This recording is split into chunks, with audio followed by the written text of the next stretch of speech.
Dear fly fishing friends, on behalf of FIPS-Mouche, allow me to guide you throughout the new registration process for the Championship 2025.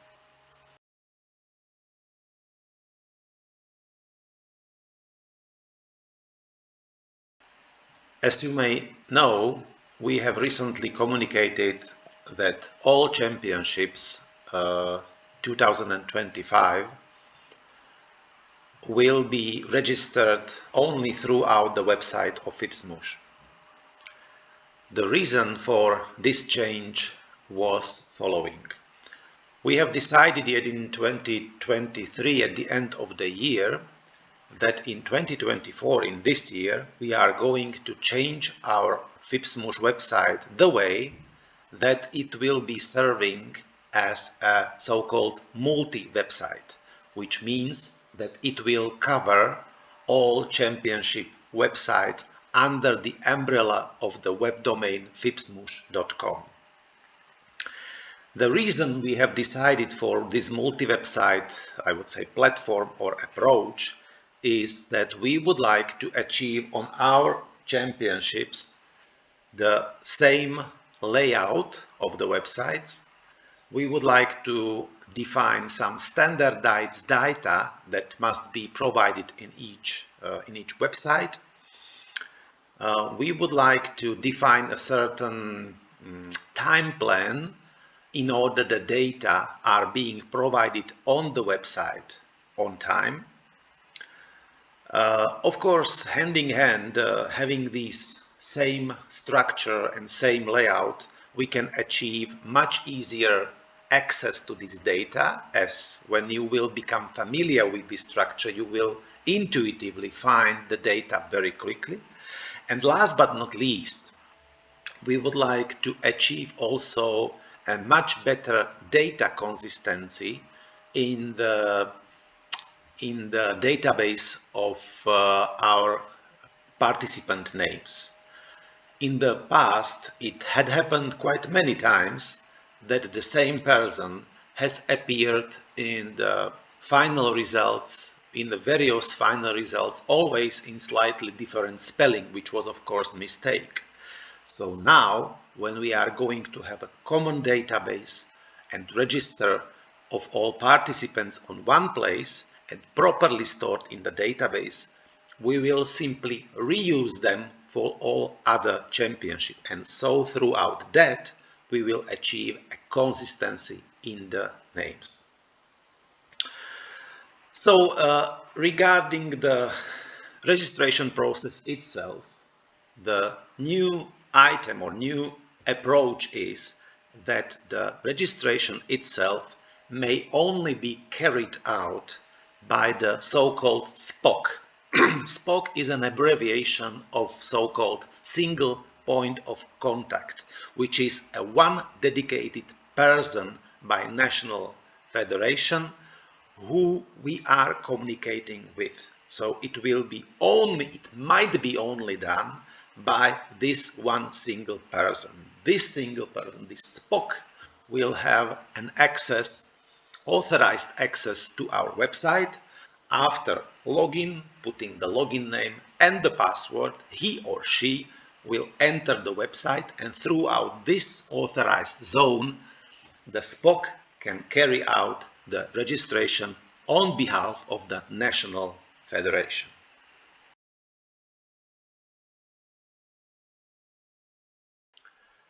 Now I am in a role of the SPOC for our national federation, and I would like to log in to the FIPS-Mouche website. So, generally speaking, what do I need to log into the website? Of course, you need the username and you need a password.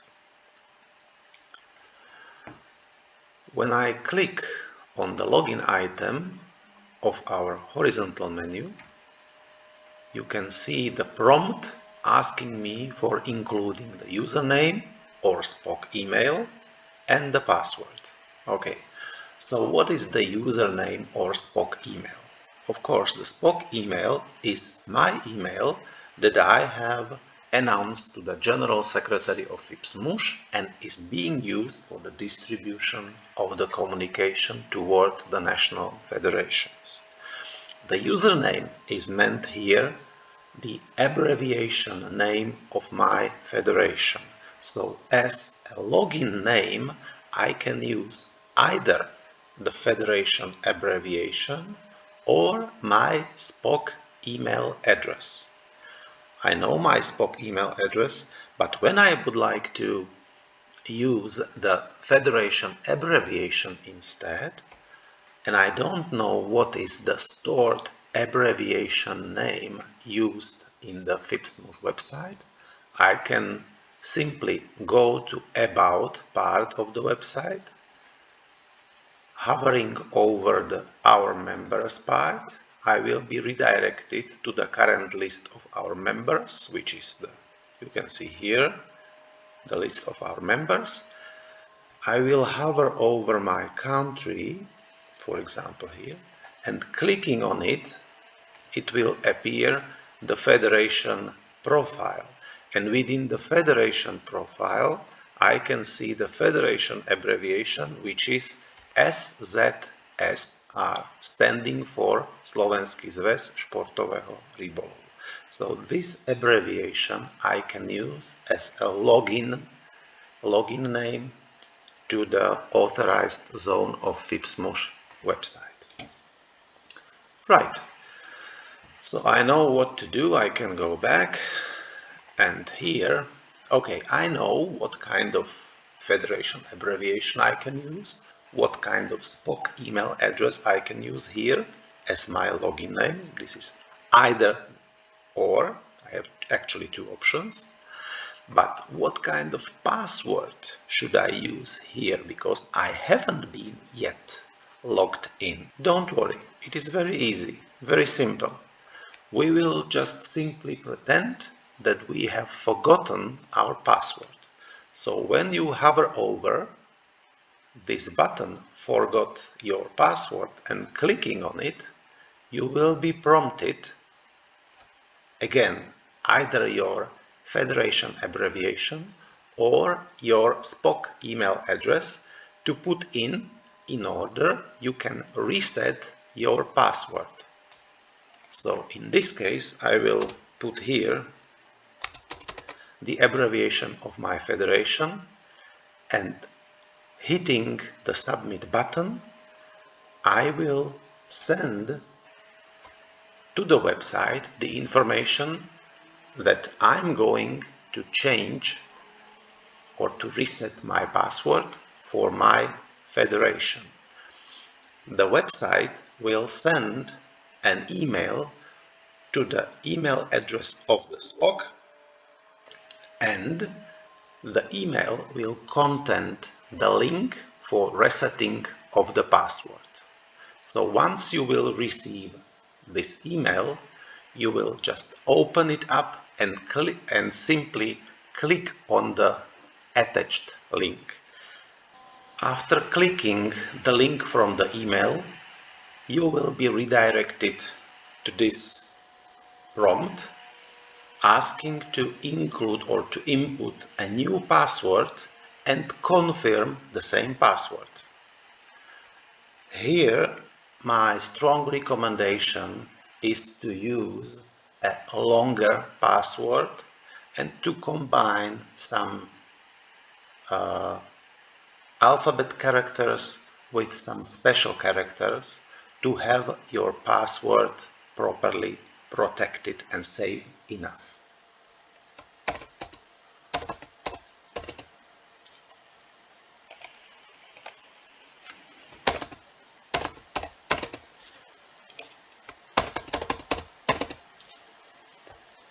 And reset password.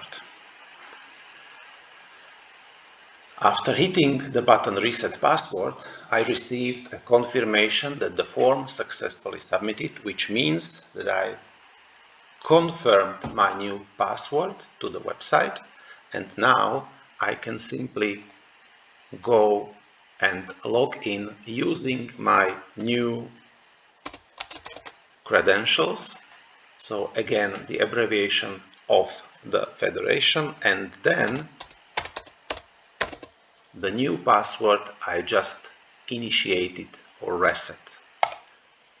Hitting on the login button, you will be redirected to the authorized zone of the website. Congratulations, you have successfully logged in, you have successfully initiated your new password, and now you can proceed to the championship registration.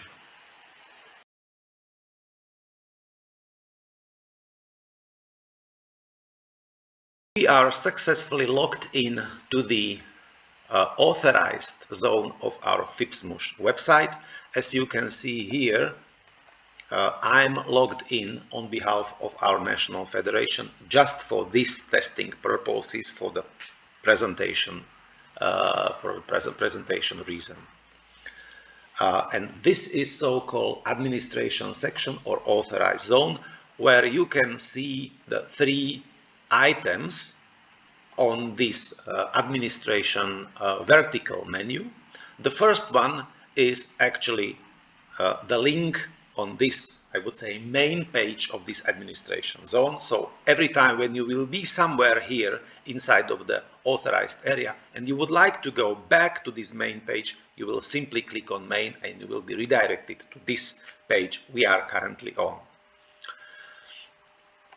The federation profile, which is the second item of the vertical menu, when we click on federation profile, you as a SPOC of your national federation will see here in this zone the basic data of your federation, which means the login name, federation full name, the country, the postal address, and the email address of the current SPOC, as well as, when exists, also the website of the federation.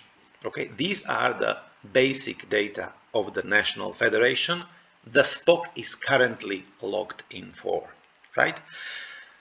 These type of data you can't modify throughout this website because they are loaded or get from the FIPS website, whereas because the FIPS is responsible for keeping the database of its national federation members in accurate form, right? So if you decide or if you find out that some of these data is not valid anymore, please contact the administrator of the FIPS website or FIPS representatives and ask for the update of this data. So as you can see, profile may only be edited on FIPS website via authorized federation account. So here you can click and be redirected to the FIPS in case of some inconsistency. So it was the federation profile item. So let's move on to the most important part, which is the championship registration.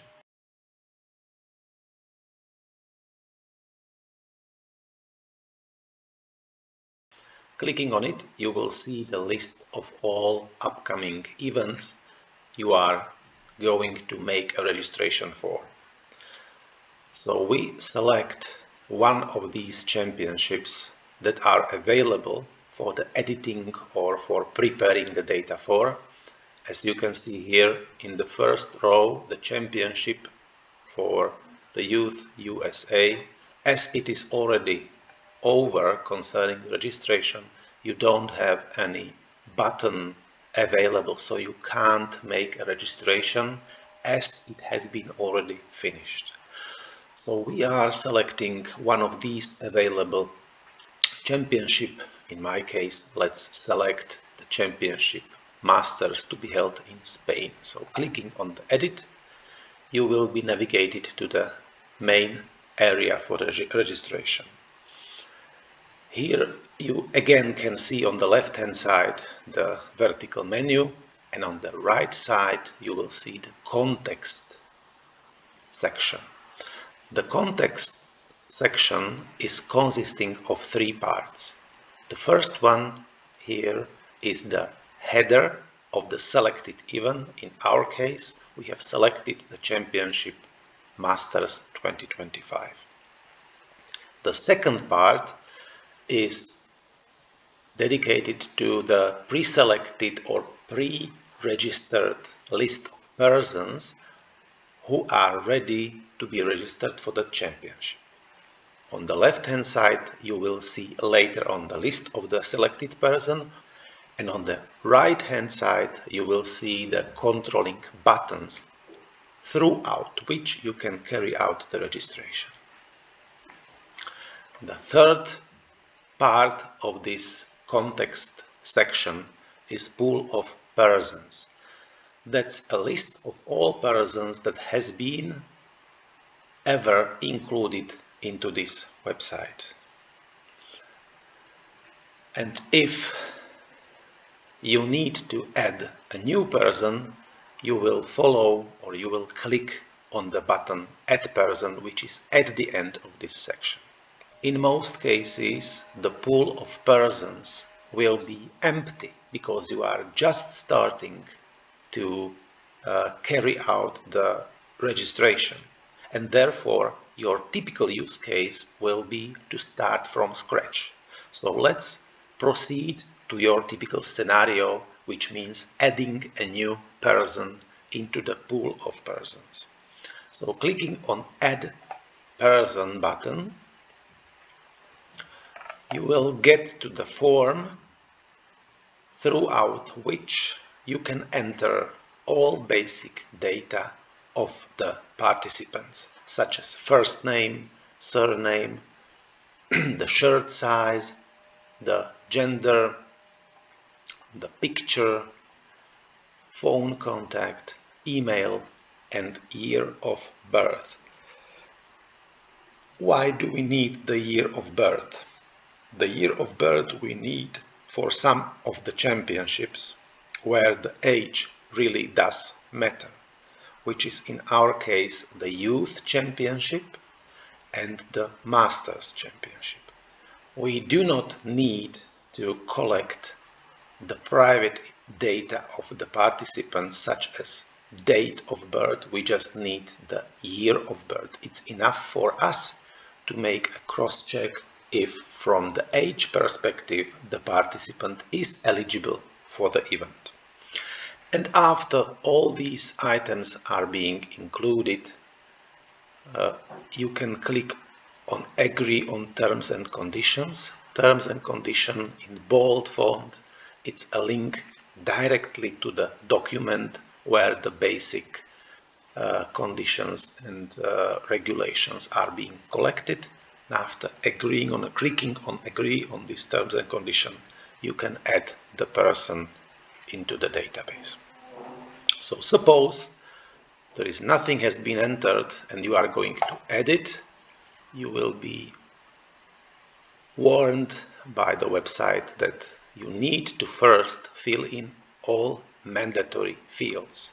In this case, the mandatory fields are first name, surname, gender, and the year of birth. That's absolutely the minimum you need to enter. The shirt size, picture, phone number, and the email address are only optional fields of this form. Let's start with the case and enter the first name of this new person. When you put the name in small letters, you will be warned first name must start with capital letter, followed only by alpha character, allowed also multi-names, delimited by spacebar. Okay, so all the time the first name must start with a capital letter. So let's change it. Now it looks like to be accepted. The warning is over, so this kind of character, of course, you can enter in. So let's change it to some normal name. Adam should be okay. Just imagine, sometimes it may happen that the participant is having a multiple name or is having a middle name. In that case, these multiple names are to be included in this first name only. So suppose his name is Adam John. So you are not allowed to use any dash or any special characters to separate these name segments. You can only use, as it is written here, allowed also multi-names but delimited by spacebar. So you must go back and make a spacebar between these name segments, and then it is accepted. Okay, so we have the first name successfully entered. We can select here also the shirt size, just as an example, and we are approaching to the further one, which is the surname. The surname must start and continue with capital letters only. So if you put, for example, name in this format, which is a traditional one, it will not be accepted because as it is written over there, only capital alpha letters are allowed. So you must change it to Smith, and it's all okay. The reason for that is that we would like to standardize all names in this form, and in this form it will appear in every single outcome of the event, in ranking, in resulting, in the list of participants, everywhere. Here in a surname field you are not allowed to put multi-names or multi-segments within this field. So you can't use any dash symbol or, I don't know, spacebar and continue with other text. It's not simply allowed in the field dedicated to the surname. So only the single text, all capitals, can be accepted as a surname of the participants. The next item is gender, which is also, as I mentioned before, a mandatory field. So I will click on male, phone, email, and year of birth. So suppose you will put the text here just by accident. Of course, it is not accepted because international digit format starting with a plus sign only is accepted. So when you put a plus sign at the beginning and you will continue with the figures, that's then all accepted. The email, of course, it must be in traditional email format. Nothing else is accepted, so this is supposed to be a kind of email, whatever. Concerning year of birth, the minimum year of birth accepted by application is 1930, right? So, for example, 1930 or 1950 or whatever, 2000 is accepted. But of course, again, only 4-digit year format can be accepted for a logical reason. So as soon as the year of birth is included, is entered, we need to tick, as I mentioned before, the agreement on terms and conditions, and then we can add this new person. I've forgotten to mention, but it is more or less clear, that you can also choose here a file which will be serving as a profile picture of the participant. Please be aware that only profile pictures of size up to 256 megabytes are allowed to be entered. So we have all fields here entered, and we can click on the button Add New to confirm. Right, so we have here Smith Adam John that has been successfully inserted into the pool of persons available. So we have created this new person, of course, with the aim to select him for the national championship. So how to do that? If you would like to select one of these persons from the pool for the championship, you must hit the middle icon to confirm it. After hitting this icon, you will see the selection form with the name of the selected person and some associated properties that are relevant to be set up.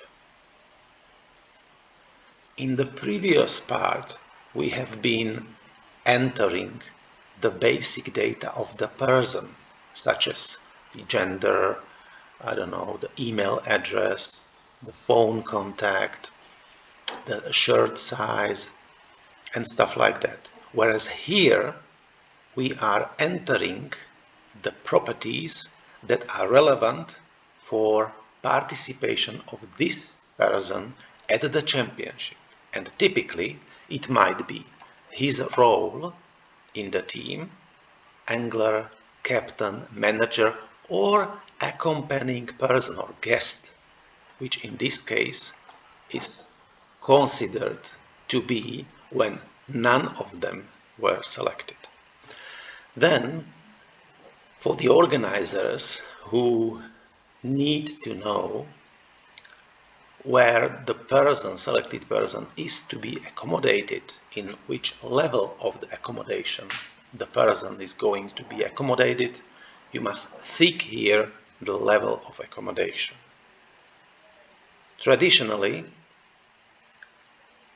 the double or triple rooms are, I would say, standard. If you select the 4-bedroom, you will high probably be discounted. You will get some discount from the organizer. And other way around, and contrary, if you select the single room, of course it is above the standard, so you must be awaiting some surcharge from the organizers. All these conditions are defined on the main championship website, where you clearly can see where, for which level of accommodation you will get to reach a surcharge, and for the below, I would say, standard accommodation level, you will get some discount. So based on this information, the organizer will calculate and issue the invoice, and it will be sent to your federation. And the last section is concerning the entering of some special remarks dedicated to this person. It might be some dietary or healthy limits, some request for the roommate saying who would like to be accommodated with whom, but it is not that relevant. Mostly it will be dedicated to some maybe health restrictions or some dietary restrictions here. Great. So let's put this data for Mr. Smith Adam John. So he will be an angler. He will be accommodated in a double room. There is no special limitations, or we can make here something like that. Says an allergy, and that's it. So once it is done, we can click on select, and right after that, Mr. Adam John Smith is included into the selected person area.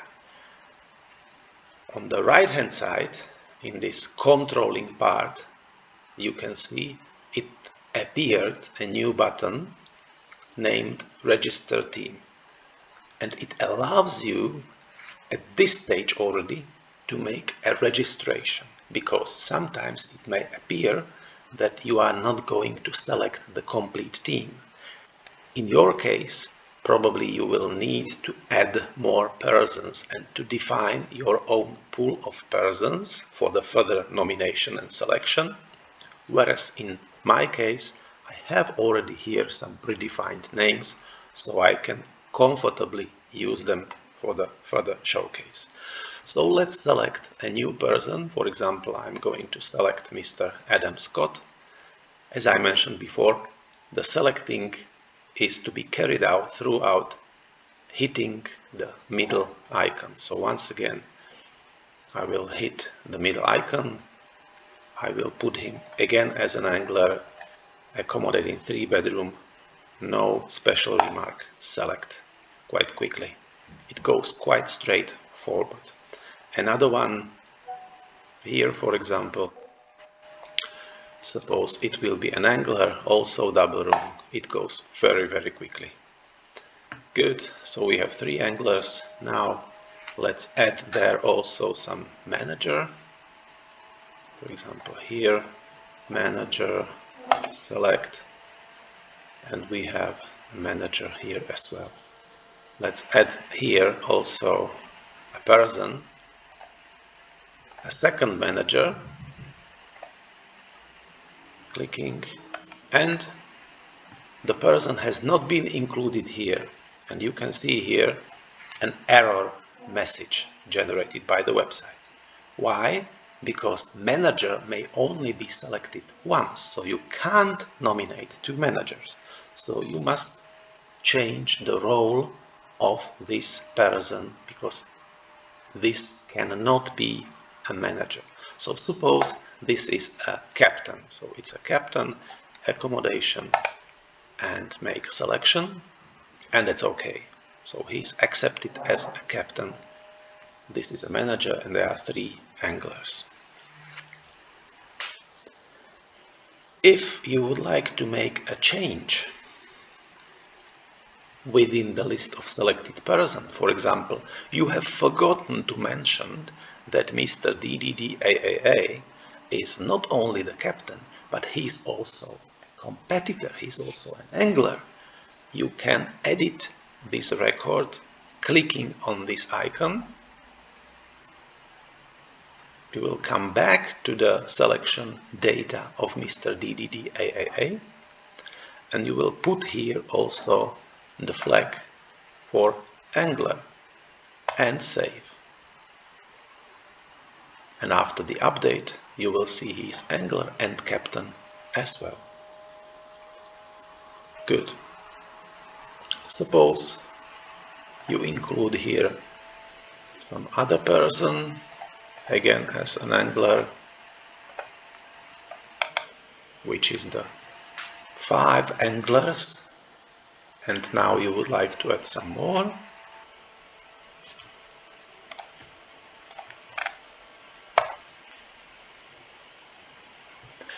Now it looks like you have already 6 anglers here. At this stage, we are not differing between the reserve and the competitor, therefore we name them or call them all anglers. If you would like to, at this stage, add a new angler, for example this one as a new angler, and you would like to add it into your national team, you will receive an error saying max number of anglers including 1 reserve is 6. Yes, because we already have here 6 persons. So in this case you can't add this person to the role of angler. You can't even add it as a captain or manager. It has been showed beforehand. So the only way you can add this person is as a guest or accompanying person. So how to do that? You simply don't need to tick any role for this person, and automatically it will be selected as a guest or accompanying person. So simply clicking on select with the room level, the person will appear here, and this is our accompanying person. Fine. Suppose during the registration time period, during your preparation time, because you can simply prepare this list in advance, and once you have the data completed, you can carry out the registration. But throughout this process, throughout this registration time period, everything may happen. And for example, some of these persons from some private reason will not be able to take part in. Therefore, you need to have an option how to unselect him from your national team, how to cancel his participation. And you can simply do that throughout also this icon, clicking on this icon and ticking the cancel selection. After saving, the person will be moved from this list back to the pool of persons. So the person is still available for further nomination.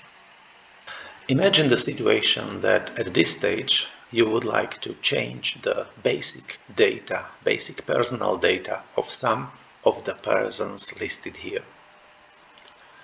You can do it throughout the clicking on the first icon like this. After clicking it, you will come back to the form for editing of the person, where the personal data are to be entered here, and you are going to change his, for example, email address for this one. I don't know. Okay. So if the new email address is entered here, you can hit the save button and the new data has been stored. How you can make sure that the data has been stored properly? You will click back again here, and this is the address we have been just updated. If you don't need to make any changes here, you will simply click this button to close this form and go back to the previous form. Suppose we have a situation that for some reason you are going to delete a person from the pool of persons. For example, I don't know, the person has been excluded from the federation, from your national federation. You can of course do it, and it will be done throughout the third icon of these records. So for example, I'm going to cancel the membership or remove this person from the list.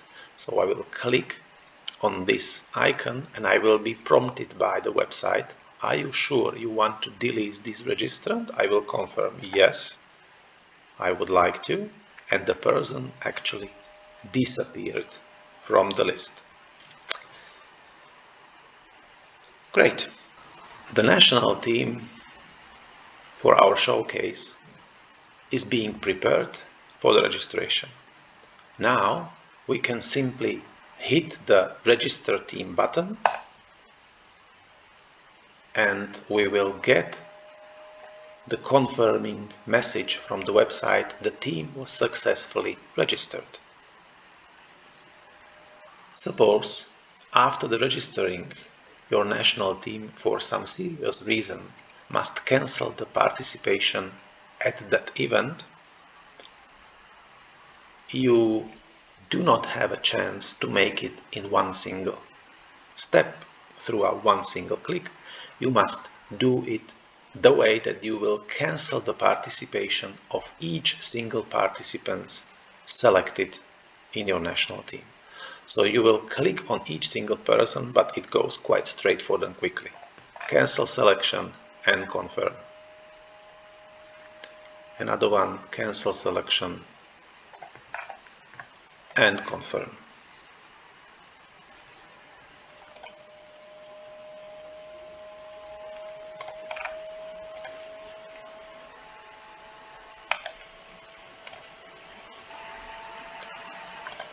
We are more or less halfway done.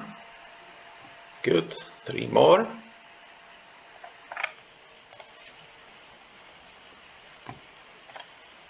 And almost there. And the last participant to be cancelled, and the list is empty. Now you can see here in this control part that you are allowed to unregister the team.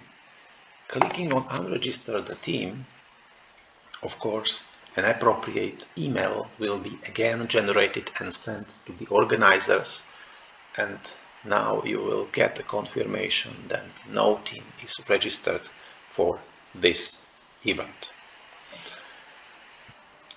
So we are at the end of this block.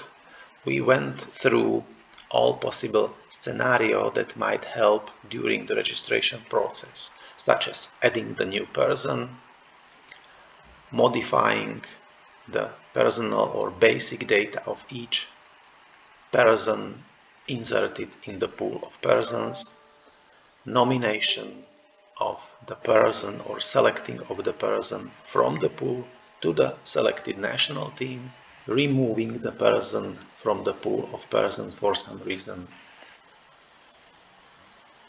selecting the person and unselecting the person for the championship, registering the team and unregistering the team.